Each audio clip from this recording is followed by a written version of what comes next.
It's Monday morning, and it's the month is July is over, and now it's August. And if you saw the weather forecast for where I live, you would say they must have something wrong. There shouldn't be that much rain in the forecast in the month of August, but the rain is in the forecast. And I have learned something in my 70 years of living in this town. I really have. And my daddy must have learned it pretty early, because I have seen the sign hanging on the wall for many years. And it says, "As for me and my house, we will."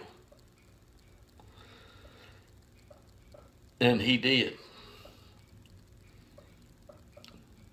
He did.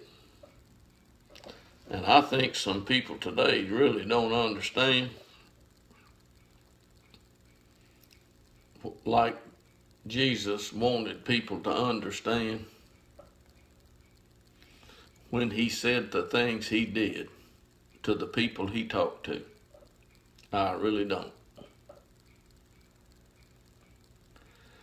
There has never been but one God sitting on a throne in heaven since he moved or took up residency there. There was a time when God was on the earth, walking with and talking to angels and men. There was a time, and that time came to an end when God told Noah to build an ark. And Noah did all that the Lord God told him or directed him to do. Moses was a man who had a wife and sons. When he saw a bush burning wherever he was, and that burning bush was not burning by accident, nor was it burning up. That bush was burning because God wanted to do something, and the one who had been born and put in a basket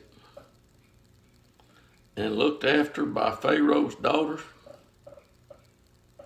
had left Egypt some years earlier because he had killed an Egyptian. The man did not have any idea that his words would later bring the destruction of a nation. No, Noah didn't know that when he went into the wilderness. But he found out what it meant to hear God say, I want you to do something. And Moses made all kind of excuses, friends. So God brought Aaron out and said, you have a problem? Here comes Aaron. I'll make him something for you. And imagine this.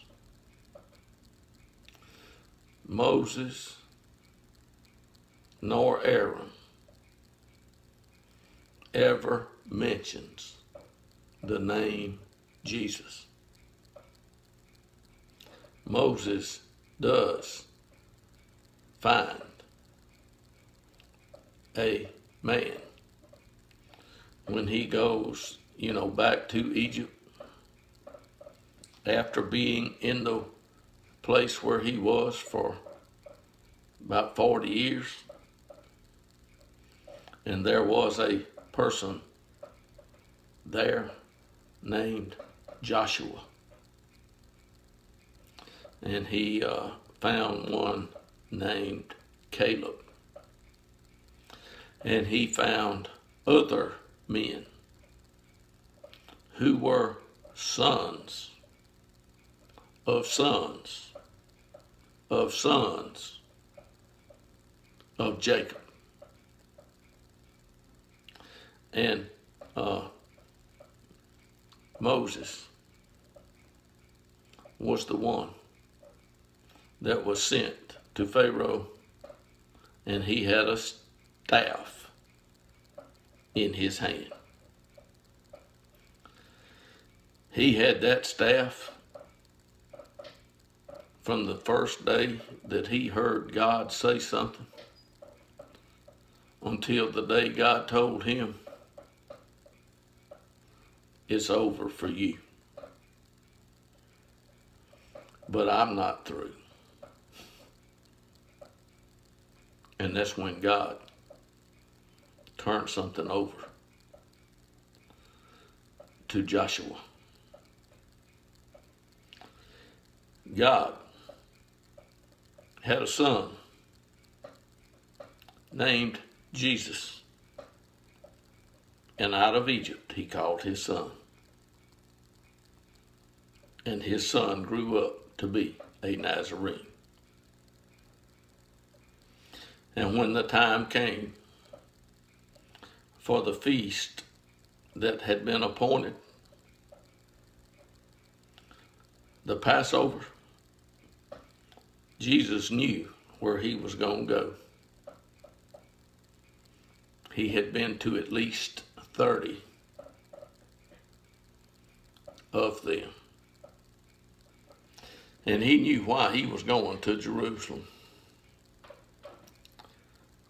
And the year came where he knew that this was going to be his last day to come into Jerusalem as he was. And he came into the city. And there was a welcoming committee for him like none other. Folks, I'm about to get into tears right now. Because this one who came into that city years ago and was crucified and raised from the dead is going to be coming back to this earth, and he's going to find very few that were looking for him and that are looking for him.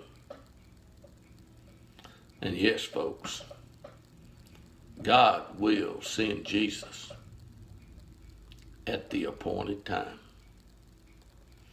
Will you be prepared to see him or not?